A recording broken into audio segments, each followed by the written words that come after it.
Председателот на СДСМ и премиерот прифаќаат разговор во 4 очи за повеќе теми и системски слабости кои се покажаа со Кочанската трагедија. Се чека да се договори термин. Филипче, кој ја иницираше средбата на премиерот, ќе му ги образложи своите идеи за воспоставување на нова форма на политички и општествен диалог и стратегија врз основа на која државата ќе функционира 1 или 2 децении.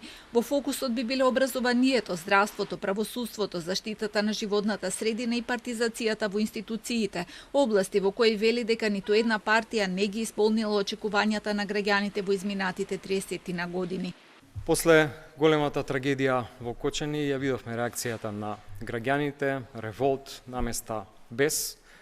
Би рекол сосем оправдано, поради тоа што во изминатите повеќе од 3 децении очигледно е дека тоа што се нарекуваат реформи, тоа што се нарекува транзиција, очигледно не го даде посакуваниот резултат. Имам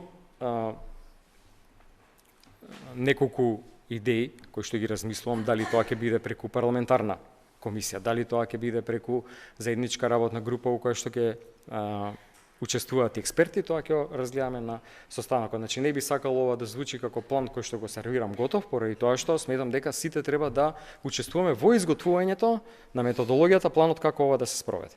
Филипче повтори дека нема да бара парламентарна анкетна комисија за случајот додека не заврши истрагата, иако стои на ставот дека се води селективно. Негира дека се откажало од оваа идеја по најавите дека доколку се формира таква комисија ќе се отворат и старите случаи за модуларната болница Ласкарци и Беса Транс. Ова не е повлекување, ова е само механизам да имаме некаков инструмент активиран во момент во кој што би дал вистински резултат.